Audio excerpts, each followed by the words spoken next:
அத்தியாயம் 12. அவன் மெல்ல தனக்கு பின்னால் ஒளித்து வைத்திருந்த பஞ்சு மிட்டாயை வெளியே எடுத்தான்.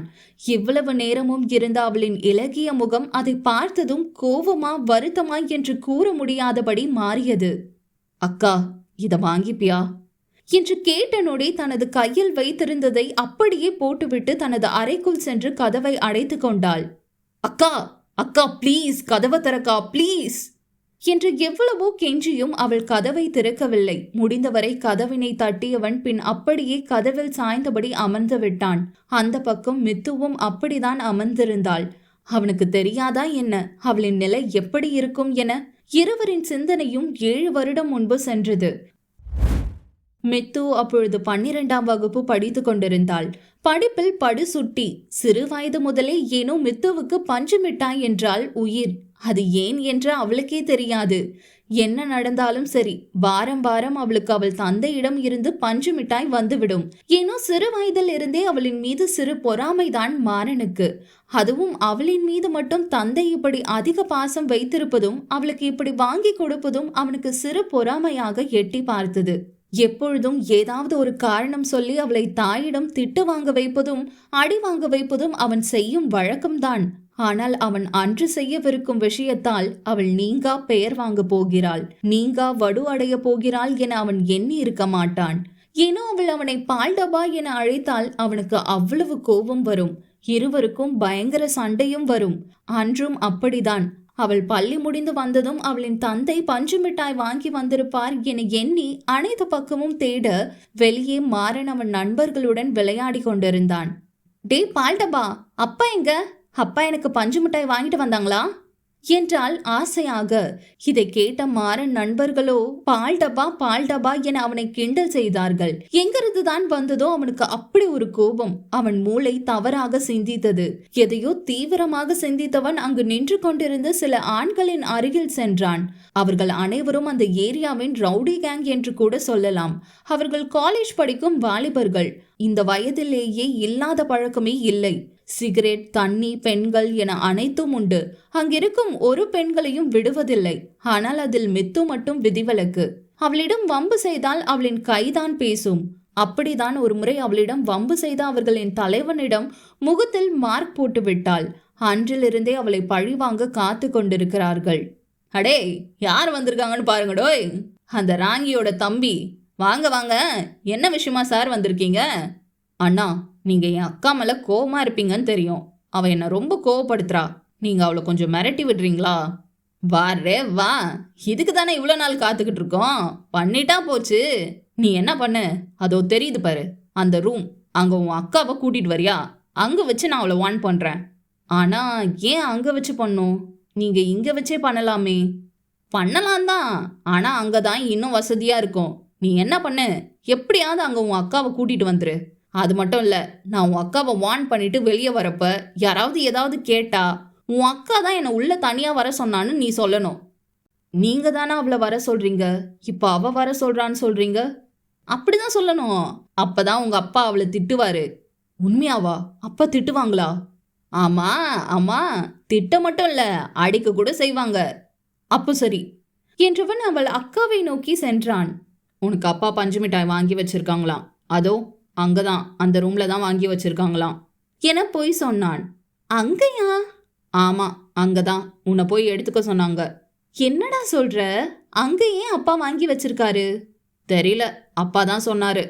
சரி வா, போய் எடுத்துட்டு வருவோம். இல்ல, நீ தனியா தான் போகணும், அப்படிதான் சொன்னாங்க என்று உளறி விட்டான் ஒரு வேகத்தில். என்ன? யார் சொன்னா? என்னடா சொல்ற? இல்ல, அப்பா தான் சொன்னாரு. நீ போ, நான் வரல, நான் விளையாட போறேன் என அங்கிருந்து ஓடிவிட்டான். இவன் எதுக்கு இப்போ வித்தியாசமா நடந்துக்கிறான் என்று எண்ணியவள் அவன் சொன்ன அறைக்குள் சென்றாள். அவள் உள்ளே சென்றதும் அந்த பொறுக்கியோ கதவை சாத்தினான். வாடி வா, இன்னைக்கு நல்லா மாட்டினியா? இன்னைக்கு இருக்குடி உனக்கு. எப்படி உன் தம்பியை வச்சே இங்க வர வச்சேன் பாத்தியா என்று அவளிடம் தவறாக நடக்க முயற்சி செய்தான். அதே சமயம் வெளியே இருந்த அவன் நண்பர்களோ அங்கிருந்த அனைவரையும் ஒன்று திரட்டி விட்டார்கள். மித்து அவனிடம் போராடி அவனை 4 மிதி மிதித்து விட்டு கதவை திறந்து கொண்டு வெளியே வர அங்கு அவள் தாய் புஷ்பா ருத்ரகாளி போல் நின்று கொண்டிருந்தார். தன் தாயை கண்டவள் அவசரமாய் அவரை நோக்கி ஓட, அவரோ அதுக்கு முன்னரே அவள் கன்னத்தில் ஒரு அறை விட்டார். பெண் பிள்ளை என்றும் பாராமல் அவளை இழுத்து போட்டு அடித்து கொண்டிருந்தார் அனைவரின் முன்னிலையிலும். அம்மா என்று அவள் ஏதோ சொல்ல வந்தாள். என் மானத்தையே வாங்கிட்டியேடி, என்னை அசிங்கப்படுத்திட்டியே. இந்த வயசுலயே உனக்கு என்னடி ஆம்பளை சொக்கம் கேக்குது? அரிப்பு எடுத்து போய் சுத்துறியா பொட்ட கழுத என அவளை கண்ட மேனிக்கு திட்டிக் கொண்டே அடி வெளுத்து விட்டார். அங்கு சுற்றி இருந்தவர்களும் வாய்க்கு வந்தபடி மித்துவை கேவலமாக பேசினார்கள். சீ, என்ன பொண்ணைவெல்லாம், எப்படி இந்த வயசுலயே இப்படி சுத்துறா என அசிங்கமாக பேசினர். இதை கேட்டு அவரின் தாய்க்கு இன்னும் வெறி ஏறியது. மா மா, நான் எதுவுமே பண்ணலமா, எனக்கு எதுவுமே தெரியாதுமா, அவன் தான் என்கிட்ட தப்பா நடந்துக்க பார்த்தான் என அவனை நோக்கி கை காட்டினாள். ஏய், என்னடி இப்ப மாத்தி மாத்தி பேசுற? நான் எங்கடி உன்னை வர சொன்னேன்? நீ தானே ஜாலியா இருக்கலான்னு என்ன வர சொன்ன? டே பொறுக்கி, உனக்கு கொன்று வேண்டாம், நானா உன்னை வர சொன்னேன்? அம்மா, அவன் பொய் சொல்றான். நான் பொய் சொல்றேனா? அப்போ உன் தம்பி கிட்ட கேளு, அவன் தான் நீ வர சொன்னேன்னு என்னைய கூப்பிட்டான். இப்பொழுது அனைவரின் பார்வையும் மாறனை நோக்கி திரும்பியது. மாறன் திரு திருவென முழித்தான்.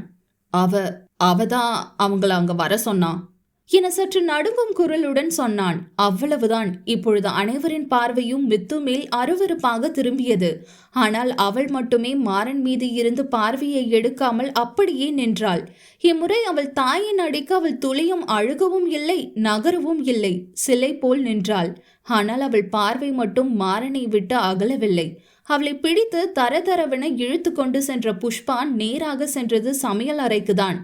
உன்னைய அடக்காம விட்டல, அதுதான் இப்படி அரிப்பு எடுத்து அலையிற.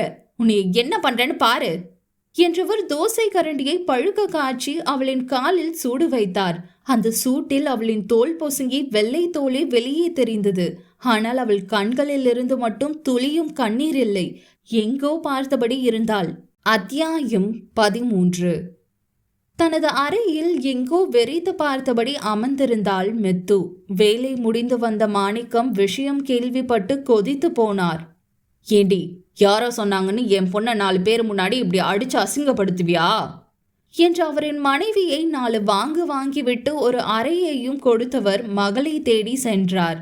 மித்து தந்தையை கூட கவனிக்காமல் சுவரை வெறித்து பார்த்து கொண்டிருந்தாள். அவர் எவ்வளவோ பேசியும் அமைதியாகவே இருந்தாள். கொஞ்சம் தாமதமாக தான் மகளின் காலில் இருந்த காயத்தை கவனித்தார். மனைவி மேல் வெறியே வந்தது அவருக்கு.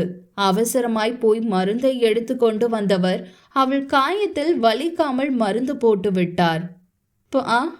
குரல் தழுதழுக்க அழைத்தாள் மித்து. அவர் பதறிக்கொண்டு மகளை நோக்கினார். என்ன ஆச்சுடா மீரா, வலிக்குதா? அப்பா வலிக்காம மெல்ல போடுறேன்டா. என்ன ஹாஸ்டல்ல சேர்த்து விடுறீங்களா? கலங்கிய கண்களுடன் கேட்டாள். மீரா, ப்ளீஸ் எனக்காக இதை மட்டும் பண்ணுங்க, இதுக்கு மேல எதுவும் கேட்க மாட்டேன் என்றபடி கண்ணை மூடி படுத்து கொண்டவள்தான். அடுத்து அவள் யாரிடமும் எதுவுமே பேசவில்லை. அவருக்கும் என்ன செய்வது என்றே தெரியவில்லை. வேறு வழி இல்லாமல் அவளை விடுதியில் சேர்த்து விட்டார். அவளும் பள்ளி படிப்பை முடித்து பார்ட் டைம் வேலை செய்து கொண்டே படித்து அவளின் செலவுகளையும் பார்த்து கொண்டாள். முடிந்த அளவு வீட்டுக்கு வருவதை தவிர்த்தாள். மாணிக்கம்தான் வாரம் வாரம் சென்று மகளை பார்த்து வருவார். அவளுக்கும் பிடிக்கும் என்று வாரம் வாரமும் அவர் பஞ்சு மிட்டாய் வாங்கி செல்வார். வேண்டாம்பா, என்னோட இவ்வளோ கஷ்டத்துக்கும் காரணம் நீங்க வாங்கி தர பஞ்சு மிட்டாய் தான். உனக்கு இது பிடிக்கும் தானே மீரா? பிடிக்கும் தான்ப்பா, ஆனா எனக்கு வேணாம்ப்பா என மறுத்து விடுவாள். அதற்கு பின் அவரும் எவ்வளவோ முறை முயற்சி செய்து பார்த்து விட்டார். ஆனால் பலன் என்னமோ 0 ஏனோ இன்று அவன் வாங்கி வந்ததை பார்த்ததும் அவளால் தாங்க முடியவில்லை. பழைய நினைவுகள் அவளை பற்றி கொண்டது. கதவில் சாய்ந்திருந்த இருவரும் அப்படியே உறங்கியும் விட்டனர். மறுநாள் காலையில் எழுந்த மித்து கதவை திறந்தாள். நல்ல உறக்கத்தில் இருந்த மாறன் சடார் என கீழே விழுந்து கண் விழித்தான். மித்து அவனை கண்டு கொள்ளாமல் வேலையில் ஈடுபட்டாள். பாவம் மாறன்தான் அவள் பின்னாலேயே கொடுக்கு பிடித்து சுற்றி தவித்து போனான். அவனும் என்னதான் செய்வான்? அவனை நினைத்தால் அவனுக்கே கோபமாக வந்தது. சிறு வயதில் இருந்தே அவளை எவ்வளவோ டார்ச்சர் செய்திருக்கிறான். அவன் தப்புகளை அவன் உணர்ந்து விட்டான். ஆனால் அவனாலே அவனை மன்னிக்க முடியவில்லை. கண்டிப்பாக மித்து அவ்வளவு சீக்கிரம் அனைத்தையும் மறந்துவிட மாட்டாள் என தெரியும். அவனுக்கு தேவையான அனைத்தையும் தயார் செய்து வைத்தவள் அவனுக்கு உணவையும் எடுத்து வைத்தாள். மித்து மட்டும் சாப்பிட அவனோ சாப்பிடாமல் உணவையே பிசைந்து கொண்டிருந்தான். மித்து அவனை கண்டு கொள்ளவே இல்லை. உதட்டை பிதுக்கியவன் எழுந்து சென்றான். நில்லு! பெண் அவளின் சத்தம் கேட்டு மாறன் அவளை திரும்பி பார்த்தான். சாப்பாடை வேஸ்ட் பண்ணா எனக்கு பயங்கர கோபம் வரும். சாப்பிடு. பசிக்கல. நேத்து நைட்டு 2 பேருமே சாப்பிடல. சோ இது பழைய கஞ்சி, சாப்பிட்டு போ. அவன் அமைதியாக இருக்கையில் அமர்ந்தான். ஆனால் சாப்பிடாமல் உணவை பிசைந்து கொண்டிருந்தான். என்ன சாப்பிட்ற என்ன இல்லையா என்று நிமிராமலே கேட்டாள். கா, ஐம் சாரி. என் மேல கோவமா இருப்பேன்னு தெரியும். ப்ளீஸ் என்னை மனுஷ்டன் மட்டும் சொல்லுக்கா. கோவம்லாம் இல்லை, சாப்பிடு கா. அவன் கெஞ்சினான். சாப்பிட்டுன்னு சொன்னேன். அப்போ அந்த கிஃப்டை நீ வாங்குவியா? அவள் விருட்டென அவனை நிமிர்ந்து பார்த்தாள். இல்லை இல்லை முறைத்தாள். அவனும் எச்சிலை விழுங்கியபடி, அக்கா நீ பஞ்சு மிட்டாய் வாங்க மாட்டேன்னு தெரியும். அந்த சாரியையும் பிரேஸ்லெட்டும் வாங்கிக்கோக்கா ப்ளீஸ், ரொம்ப ஆசைப்பட்டு வாங்கினேன். அவள் எதுவும் சொல்லாமல் உண்ணுவதில் மட்டும் கவனமாக இருந்தாள். அவனும் முகத்தை தொங்க போட்டுக்கொண்டு சாப்பிடாமல் இருந்தான். சரி வாங்கிக்கிறேன், சாப்பிடு. என்னை எழுந்து கொண்டவள் நேற்று தூக்கி போட்டுவிட்டு போன கிஃப்டை எடுத்துக்கொண்டு சென்றாள். அதை கண்டு மாறன் கண்கள் சந்தோஷத்தில் விரிந்தது. லவ் யூக்கா, உன்னை ரொம்ப கஷ்டப்படுத்திட்டேன் என்றவன் அதே சந்தோஷத்தில் உணவையும் காலி செய்தான். மச்சா, டே மச்சா என கத்திக்கொண்டு ஓடி வந்தான் விசா. வேந்தன் கணக்கு வழக்குகளை பார்த்து கொண்டிருந்தான். எதுக்கடா இப்போ கத்திக்கிட்டு இருக்க? என்ன விஷயம்? நம்ம பாண்டிய ஹாஸ்பிட்டலில் சேர்த்துருக்கோம் மச்சான். பாண்டி அவர்களிடம் வேலை செய்பவர். என்னாச்சு என பதறிக்கொண்டு எழுந்தான் வேந்தன். மச்சான், அந்த கவுன்சிலர் மாரிமுத்து ஏதோ ரேஷன் கடை பொருளெல்லாம் திருடிட்டு வேற பொருளை கலப்படம் பண்ணி வச்சிருக்கான். ரொம்ப நாளாக இதை யார் பண்ணுறாங்கன்னு தேடிட்டு இருந்தோம்ல, அந்த மாரிமுத்து தான் பண்ணியிருக்கான். நைட்டோட நைட்டா ஏதோ திருட்டு வேலை பண்ணிட்டு இருக்கும்போது நம்ம பாண்டி அதை பார்த்துட்டு உடனே நமக்கு கால் பண்ணியிருக்கான். நம்ம ஃபோன் ரீச் ஆகலைன்னு வேற வழி இல்லாமல் அவனே போய் என்ன ஏதுன்னு கேட்டிருக்கான். அதுக்காக அவனை நைட்டோட நைட்டாக அடித்து போட்டுட்டு போயிட்டானுங்க. இப்போ தான் பசங்க சொன்னானுங்க. பசங்களாம் வெளியே தான் இருக்கானுங்க. என்ன பண்ணலாமாப்பி? வேந்தனும் நெற்றியை அழுத்தி தேய்த்தபடி அங்கும் இங்கும் நடந்தான். விசா, சொல்லுமாப்பே. அவன் பதவியில் இருக்கவும் தானே இந்த ஆட்டம் போடுறான். முதல்ல அந்த பதவியை அவன்கிட்ட இருந்து பறிக்கணும். அதனால நம்ம கொஞ்சம் பொறுமையாக காய் நகர்த்தணும். என்ன பண்ணலாமாப்பி? நம்ம பசங்க கோவத்தில் எதுவும் பண்ணிடாமல் இருக்க சொல்லு. அவன் இன்னும் கொஞ்ச நாளைக்கு எந்த தப்பும் பண்ண மாட்டான். ஆனால் நம்ம பசங்களை அவன் என்னென்ன பண்ணுறான்னு எல்லாத்தையும் பார்க்க சொல்லு. அப்போதான் ஆதாரத்தோடு அவனை தூக்க முடியும். சரி மாப்பி. அப்புறம் இப்போ யாரும் பாண்டிய பார்க்க போக வேணான்னு சொல்லு. அவன் பொஞ்சாதிக்கிட்ட செலவுக்கு பணத்தை கொடுத்துரு. ஏன் மாப்பி வேணான்னு சொல்கிற? அவன் ஆளுங்க கண்டிப்பாக நோட் பண்ணுவாங்க. யாராவது பார்க்க வராங்களா, ஏதாவது பிரச்சனை பண்ணுறாங்களான்னு. நம்ம இப்போ விலகி இருந்தால் தான் அவனுங்க வேற ஏதாவதுல மாட்டுவானுங்க. சரி மாப்பி. அப்புறம் வேந்தன் என்ன என்பது போல் பார்த்தான். ஒண்ணுமில்ல மாப்பி. என எதையோ சொல்ல வந்தவன் பின் எதையும் சொல்லாமல் அமைதியாகிவிட்டான். மித்து எதையோ ஆர்வமாக படித்து கொண்டிருந்தாள். வீட்டின் காலிங் பெல் சத்தம் கேட்டு கதவை திறந்தவள் அங்கு நின்றவனை கண்டு புருவம் சுருக்கினாள். புன்னகை முகத்துடன் நின்றவனை இதற்கு முன் எங்கோ பார்த்தது போல் தோன்றியது. ஆனால் எங்கு என்பதுதான் ஞாபகம் வரவில்லை. அத்தியாயம் 14.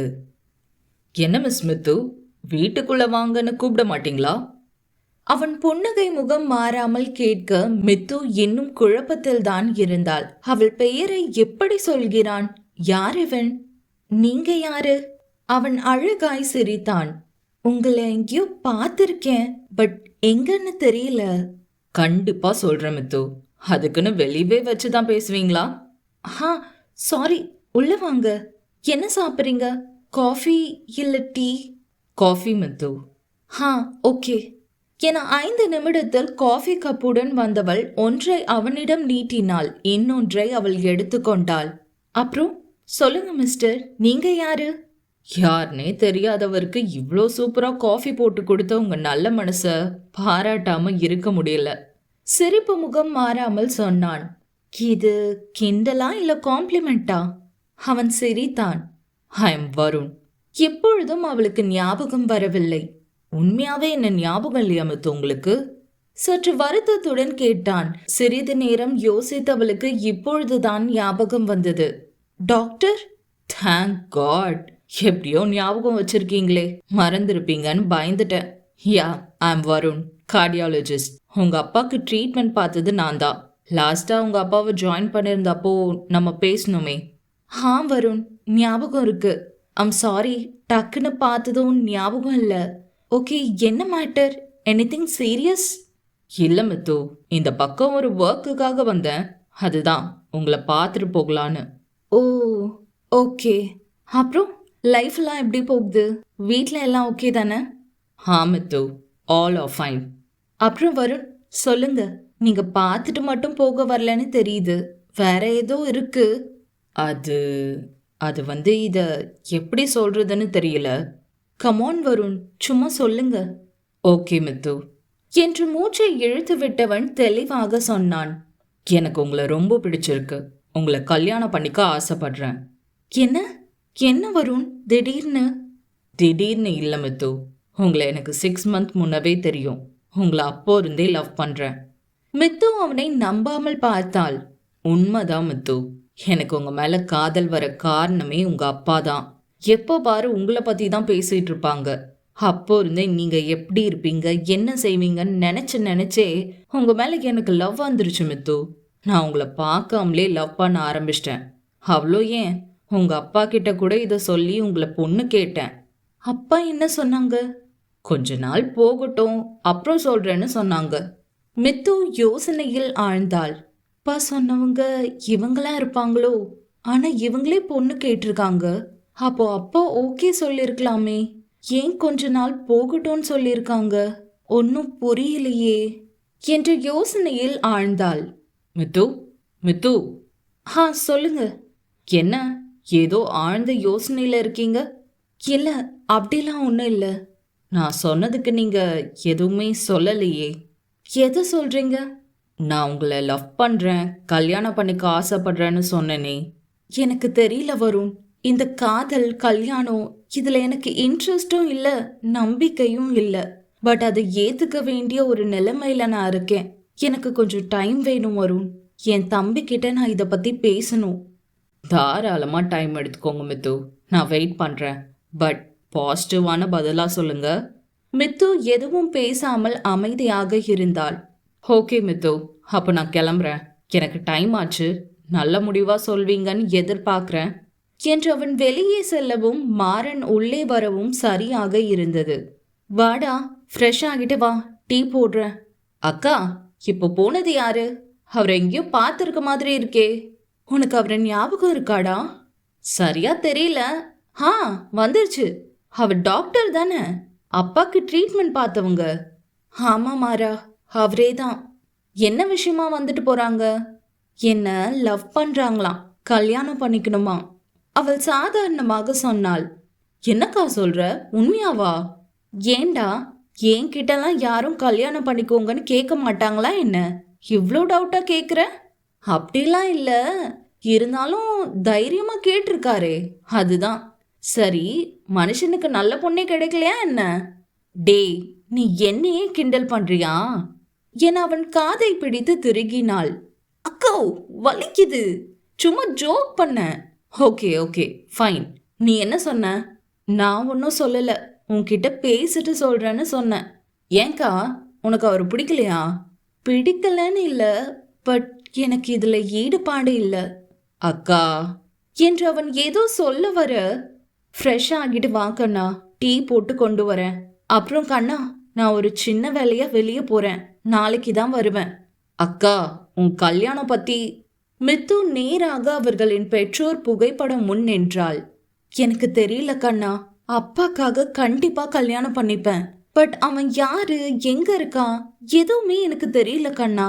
அப்பாக்காக கண்டிப்பா பண்ணிப்பேன். அப்போ அது வருணா இருந்தா? தெரியல கண்ணா. என்றவளுக்கும் அதுதான் சிந்தனையில் ஓடிக்கொண்டிருந்தது. அப்பா, அவர்தான் நீங்க சொன்னவங்களா? ஆனா எனக்கு ஒண்ணுமே புரியலையேப்பா. நான் என்ன முடிவு எடுக்கணும்னு எனக்கு தெரியலையே. என் மனசுல கொஞ்சம் கூட தோணலையேப்பா அவரை என் வாழ்க்கை துணையா ஏத்துக்கணும்னு. அவர் மேல எனக்கு எந்த ஒரு ஃபீலிங்கும் வரலையேப்பா. ஆனா உங்களுக்காக நான் கண்டிப்பா இத பண்ணுவேன். வருண் தான் நீங்க எனக்காக தேர்வு செஞ்சவர்னா கண்டிப்பா உங்களுக்காக நான் கல்யாணம் பண்ணிப்பேன் என்றவள் காஃபி போட சென்றாள். பாவம் பேதை அறியவில்லை நாளை அவள் வாழ்வு முற்றிலும் மாறப்போகிறது என்பதை. அக்கா, ஒரு நிமிஷம். மாறன் அழைத்தான். அவள் என்னவென்பதை போல் பார்த்தாள். நீ நாளைக்கு ஃபோட்டோ ஷூட் தானே போற? ஆமா மாறா. நான் ஒரு பிளேஸ் சொல்றேன், அங்க போ. ரொம்ப நல்லா இருக்கும். பட் நான் ஆல்ரெடி பிளேஸ் செலக்ட் பண்ணிட்டேன் மாறா. ப்ளீஸ் அக்கா, அந்த பிளேஸ் ரொம்ப நல்லா இருக்கும். தேனி தான் அக்கா, ப்ளீஸ். என்னடா புதுசா பிளேஸ் எல்லாம் செலக்ட் பண்ணி சொல்ற? இதுல ஏதும் பின்விளைவுகள் இல்லையே? அவனும் ஒரு நிமிடம் அமைதியாகியவன் பின், அப்படிலாம் இல்லக்கா, எல்லாம் உன் நல்லதுக்கு தான். ப்ளீஸ் எனக்காக போ. ஓகே ஓகே மாறா, உனக்காக போறேன். பிளேஸ் மட்டும் நல்லா இல்ல, அப்புறம் அவ்வளோதான். அதெல்லாம் செம்மையா இருக்கும். பின் சாப்பிட்டு முடித்ததும் துணிகளை எடுத்து வைத்தவள் வெளியே வந்தாள். மாறன் நன்கு உறங்கிக் கொண்டிருந்தான். எரும சோஃபாவிலே தூங்கிடுச்சு. மாறன் அறைக்கு சென்று பெட்ஷீட்டை எடுத்து வந்தவள் அவனுக்கு போத்திவிட்டு அவன் நெற்றியில் மெல்ல முத்தம் வைத்தாள். கண்ணா, அக்கா கிளம்புறேன். அவன் அந்த தூக்கத்திலும் மெல்ல தலையாட்டினான். பால் டப்பா என செல்லமாய் முணங்கியவள் தேனியை நோக்கி பயணத்தை துவங்கினாள். அவளின் நண்பர்களும் அங்கு வந்து விடுவதாய் சொல்லினர்.